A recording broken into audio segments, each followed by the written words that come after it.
This is a podcast by the Straits Times. Many people know Singapore as a clean and green city. There are trees everywhere, even in our urban areas, compared to many other countries and cities. But there seems to be an increasing tension between how some people are perceiving our urban greening efforts, while at the same time chopping down many secondary forests in the country in the name of development. Yes, so I live in a particularly green area and I really enjoyed like a morning walk. And sometimes I see hornbills along the street, but in that same area there's been a lot more development and some green areas have actually been steadily disappearing as more HDB estates come up. Now, I'm not saying that's a bad thing. It's inevitable that there's some development, but that does seem to create some tension. That adds to, the jarring sensation that people get. Why are we talking so much about urban greenery, weaving nature into the city, while at the same time chopping down trees in areas where residents have come to know and love, and also chopping down trees in larger tracts of forested areas? So let's unpack that in today's episode of Green Pulse. Welcome to Green Pulse, an environmental podcast series at the Straits Times, where we aim to provide you with a unique Southeast Asian perspective to global environmental challenges. This episode today is also a bit unique because we have a special announcement for you at the end of this episode, so stay tuned till the end to hear what it is. Okay, so before we talk about what's going on now, how to reconcile planting trees while chopping them down elsewhere, I think we should take a step back and talk about Singapore's greening journey over time. So how about we go back in time and go look at the history books. So when Singapore was first colonised by the British, and it was 1819 or something like that, it was still largely green. There was a lot of forest. And then over time, there was plantations, urban development, and large areas, large tracts of forest were cleared until industrialisation came along. Basically, when Singapore shifted from an agricultural society to an industrial one, a lot of those bare tracts of land, former agricultural land, grew back into secondary forest. And right up until the current day, Singapore's about 20% of Singapore's land is now categorised as forest of various forms. So there's a history basically of regrowth and managing that regrowth. Yeah, I think you're right in that, Singapore being in the tropical belt of the world, we are part of the Southeast Asian forest basin. We were covered, right, with very pristine tropical forests, mangroves and so on. And then when the colonial era came to Singapore, a lot of that was converted in pepper gambia plantations. And then as Singapore matured and gained independence, we tried to grow our economy. And at that point in time, when the first effort to green this industrial city was born, it was launched by our founding Prime Minister Lee Kuan Yew in 1967. It was to show that we are a people who could steward our land well. We can bend nature to our will, and we can thrive against all odds, even though we are an independent nation with no natural resources. So I think greening of our city started with that kind of vision. But over the past 60 years of our independence, we have really seen that change a lot. So from garden city, we just changed that to being a city in a garden. That was in 1998. And over that period, we saw a lot of efforts to infuse greenery into the urban spaces through skyrise greenery. At that time, I think still a lot of focus on beautification. We introduced the concept of gardens by the bay. But now we have entered a different phase of our greening journey. Yes, the city in nature. And that vision was born more to really weave more native wildlife into our urban matrix. So more parks, more gardens, to look more natural, feel more natural. And I guess develop new nature parks that I guess are meant to act as a buffer to the core nature reserves. Yeah, I think people might not know the difference between a regular park or a nature park, but a nature park is really meant to be a bit more rustic. They buffer our core nature reserves, and they are meant to provide some recreational value in this kind of rustic habitats without having people trampling over our core nature reserves in Central Catchment and Bukit Timah. So in 2020, this City in Nature vision was born, and it came at a time where Singaporeans started to recognize the importance of nature. Do you know why, David? COVID. COVID, right? It was really that point in time where everyone couldn't travel and they were stuck in Singapore, and then they started venturing out and exploring places of their own. And I say it was also through that people started to appreciate the less manicured aspects of nature. Yes, so all of us who were there in Singapore at that time will remember, lockdown restrictions. You could go out for limited amounts of time in your neighborhood wearing a mask. And I remember nature strips that weren't being mowed. So there was just lots of weeds and the butterflies, the bees. Butterflies and lots of birds. So suddenly nature has sort of flourished. And people didn't complain. No, they didn't. Yeah, no. They enjoyed it. They liked seeing that little verges of, slightly taller grass, which, having reported on, biodiversity in Singapore for a while, that kind of took me by surprise that people weren't complaining and that they were actually appreciating this little patch of wilderness in Singapore. Yeah, so everything's so well managed here that I think sometimes you kind of want to see a little bit of something wild and untouched that the ever-efficient national parks gardeners sort of don't touch. Yeah. I don't know, it just feels more natural. I don't know. Yeah.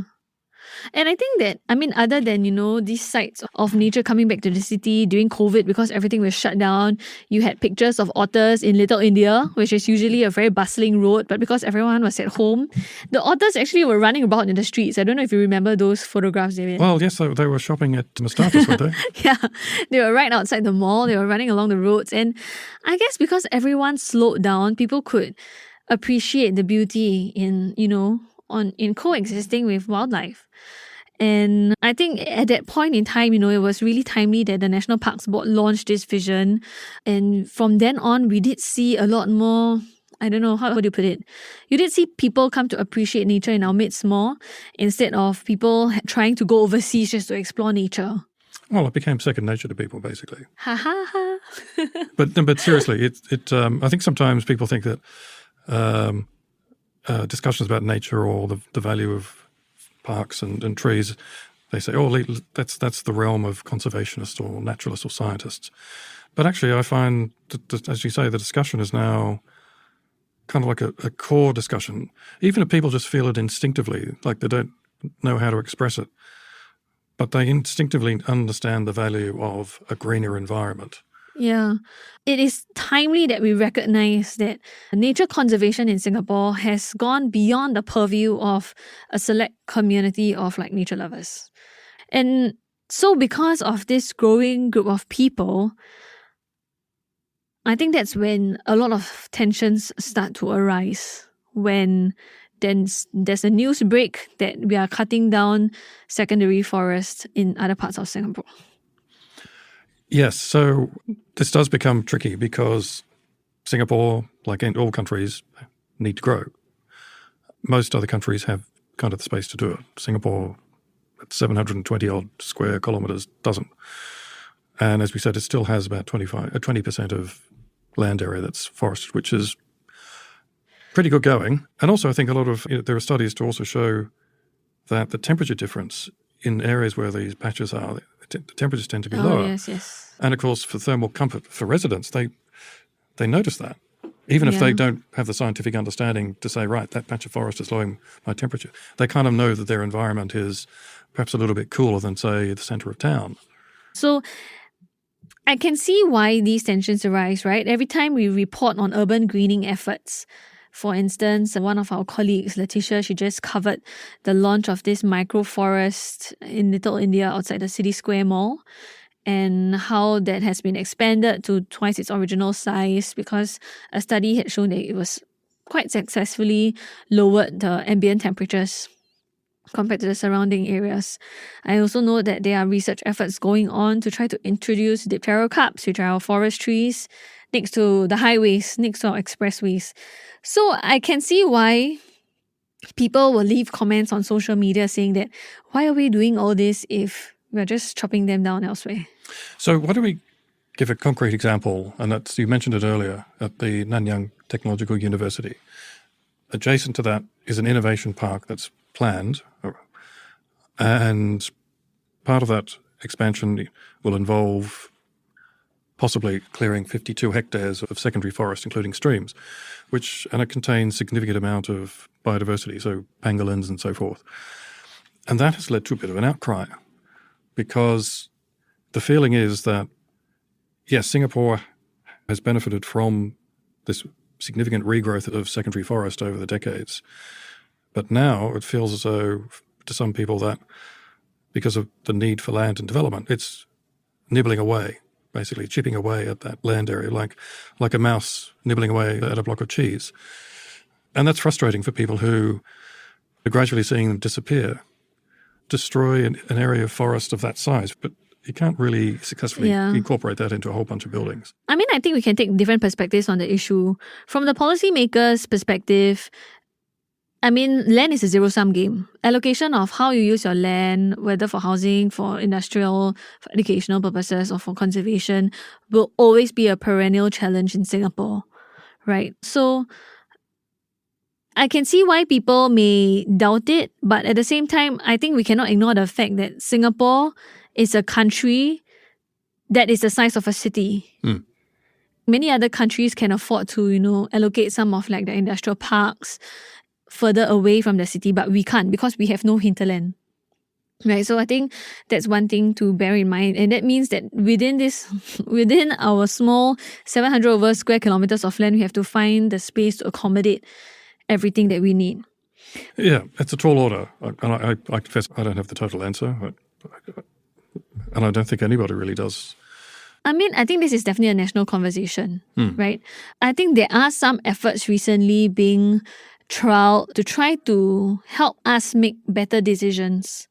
One example is this thing that the NParks rolled out some years ago called the ecological profiling exercise. Sounds super chim, but in essence, it just tries to map out how wildlife can move across Singapore through our fragmented forest landscape, kind of like joining up, all the green dots in Singapore, like from forest patch to forest patch, how they can move around. And using that as a guideline to say, okay, maybe this area, since it's in a path of a certain animal, we can try not to clear this plot of land, but we can clear a different side of it. So we keep the important connectivity that the animal needs in order to move around, to find food, to forage, to find mates, and so on. So that's one way of doing it. We kind of saw that pay off with Dover Forest. Dover Forest is a land that has originally been zoned for housing. Right? During COVID, everyone started exploring different parts of nature, and the Dover Forest was one of them. In the end, the then Minister for National Development, Mr. Desmond Lee, he made the decision that, okay, we need the space for housing. I think the housing situation in Singapore is also not an easy one to handle. So his decision was, okay, we will keep half the forest, the more biodiverse half, which was shown to be a good stepping stone for wildlife, intact. And we will develop the other half for housing instead. So I think that was one compromise that was made. Of course, we're not saying that this other half will get protection forever. But he did say at that time that we will let future generations decide what they want to do with the land. Which I thought was interesting because who knows how things would have changed, I don't know, in a few decades' time. So that's one kind of area that we were looking at. How can we use studies and science to help us make better decisions? So that's one. Yeah. So, but that will only work if you keep the little green dots intact. But the problem is, Singapore has lots of roads, right? So if you want to connect these things, then there should be better connectors as well, either eco bridges or... Oh, yeah. The connectivity aids. Yeah, because at the moment, there are significant green spaces from Mount Faber, obviously the central catchment area, way out to the west where the reservoirs are. Yeah, roadkill is definitely a problem. Yeah. So, there's the eco bridge across over the BKE. But I think Singapore can actually do more. There's another one that is on Mandai Lake Road in the lead up to the zoo. So, I mean, that's another one. But I think you raise a good point about the need for connectivity aids. We see some of them being piloted, right? Rope bridges to help arboreal animals. I think you can find that on Old Upper Thomson Road for the Raffles Banded Langur. Or even underpasses. Oh, yeah, well. Culverts for the ground-dwelling species. Yeah. I mean, this is not unique to Singapore. This is a huge problem in Australia, even where I come from, where there's just such a tragic amount of roadkill on highways. Some really sad instances of roadkill involve like critically endangered animals like leopard cat, pangolin, Raffles banded langur, a very rare species of monkey. They've all been found as roadkill in Singapore, which is another problem. So yeah, definitely the connectivity discussion will have to include how animals can actually find safe passage. And I guess part of that discussion also involves like maybe the use of hoarding so that animals don't dash out onto the roads in certain areas, especially when there's construction works going on.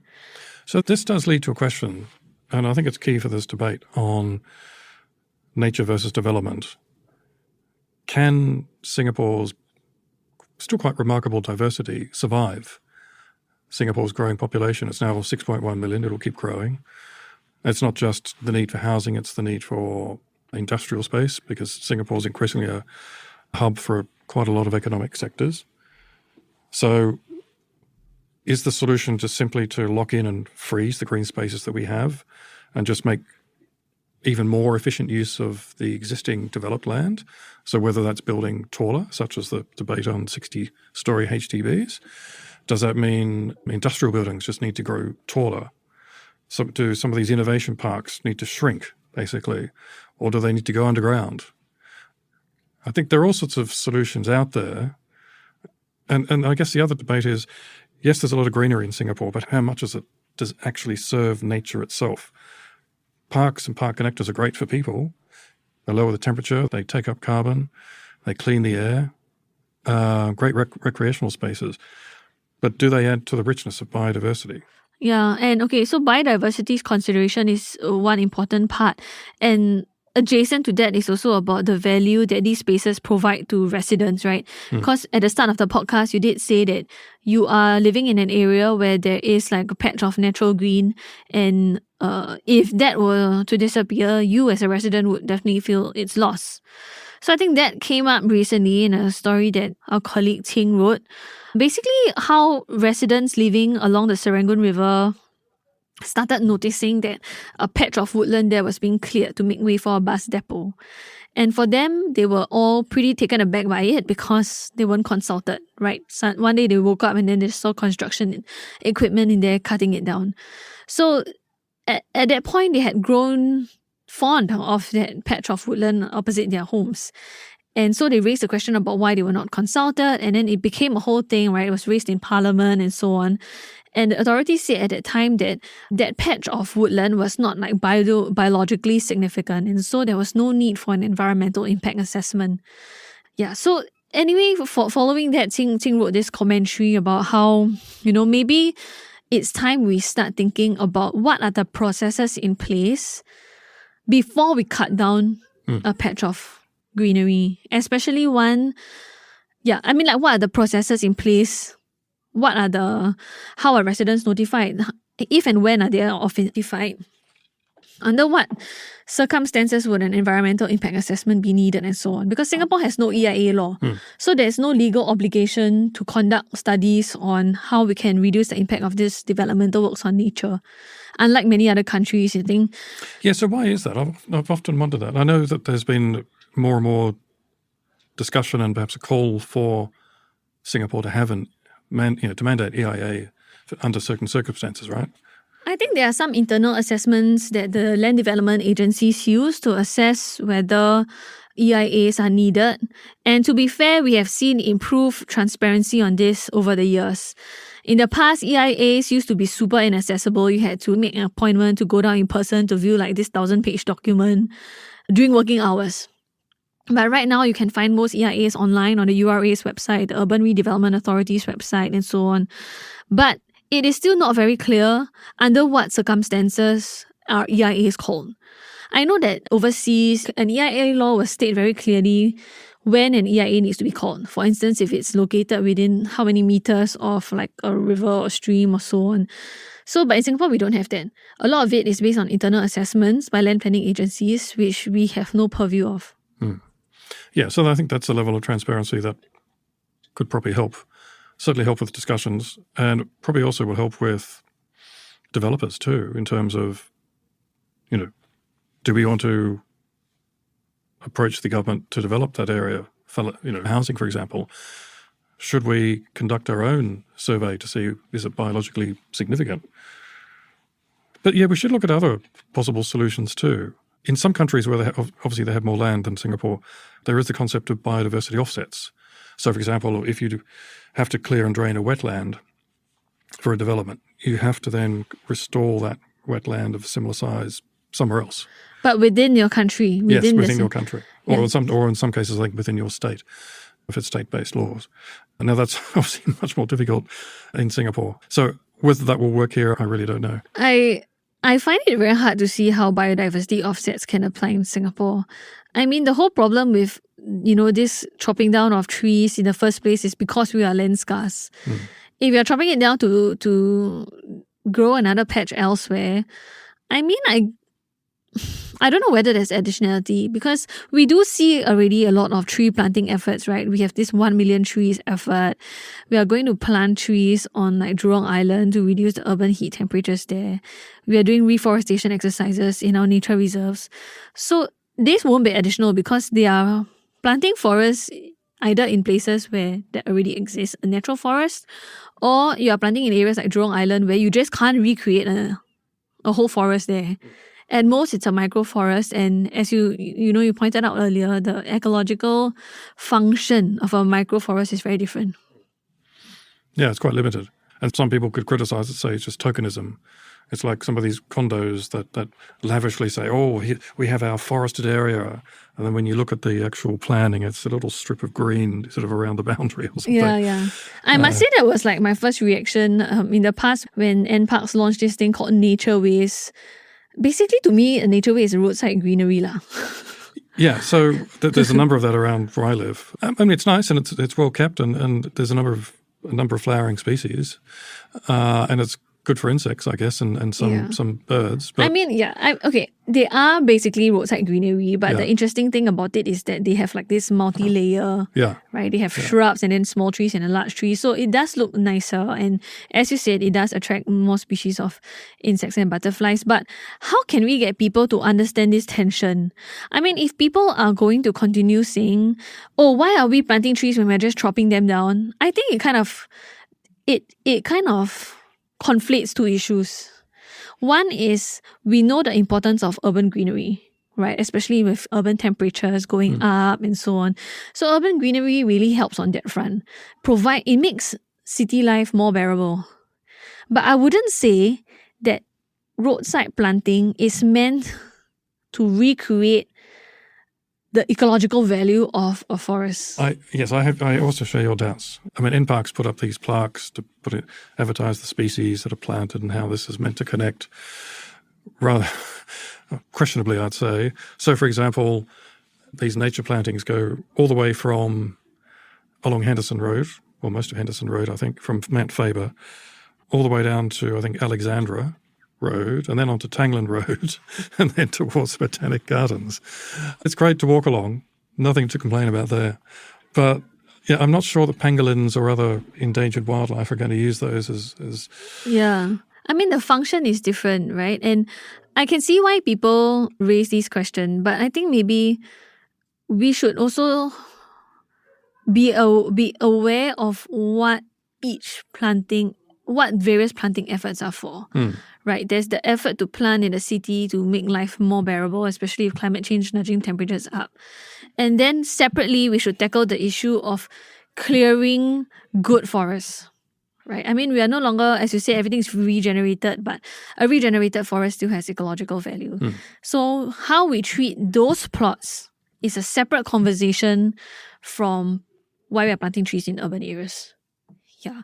And then when we come to that discussion on the bigger plots of vegetation and what we do with them, that's where the discussions on the EIA comes in, on the ecological profiling exercise. How can we better value nature and keep our stock of natural capital instead of squandering them all within our generation? I mean, my simplistic answer is that for the existing patches or remaining patches of secondary forest, we should do our best to keep them.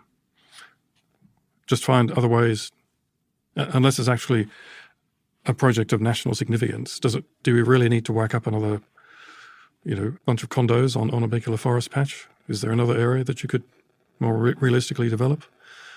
And we haven't even touched on the whole topic of human-wildlife conflict, which we can't tackle in this episode.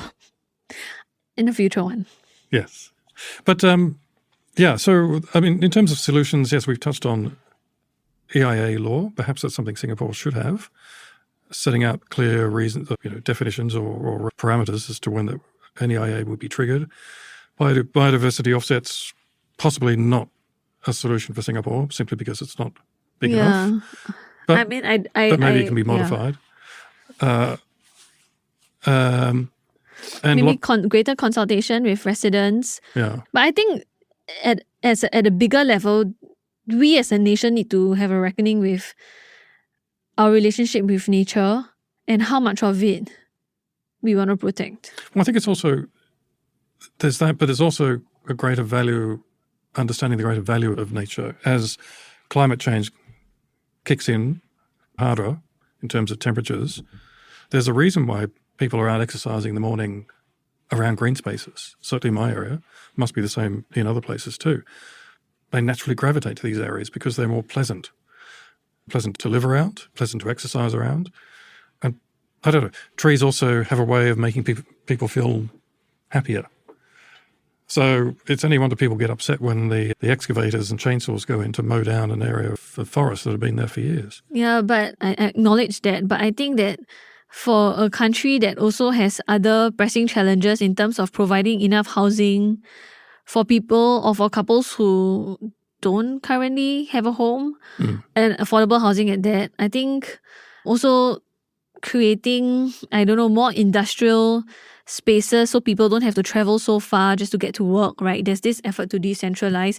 I mean, these are challenges that policymakers also have to face. And that's why I said that as a country, we need to have a better grasp on where we view nature in the whole scheme of things.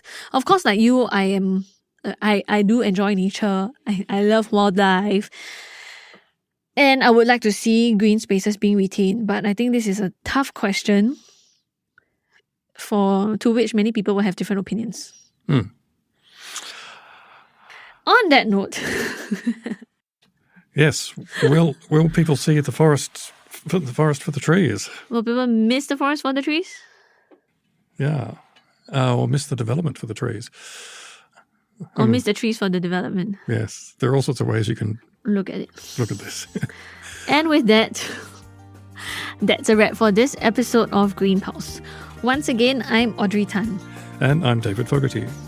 But before we sign off, the surprise announcement we've promised. Okay, Audrey, spill the beans. Green Pulse will be taking a short break while we do some data crunching and redevelop our show. Yes, but we're not going to Bali. We're not going on holiday. We're not going on Bali. We're still here. We're still here and we'll be back. Thank you so much for being here with us for the past... 6 to 7 years, I think. Yeah, we launched in 2019. And No, it was 2018. Was it a Poland COP at 2018? Oh, right. Yeah. It was at Poland COP 2018. Thanks for reminding me. Thank you for being here with us since 2018. There have been changes, but you stuck with us and we really appreciate it. So this may sound like a breakup, but it's not over between us.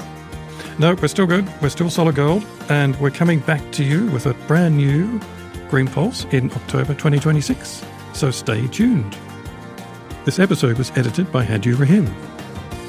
Bye. And see you in October. Send your feedback to podcast@sph.com.sg.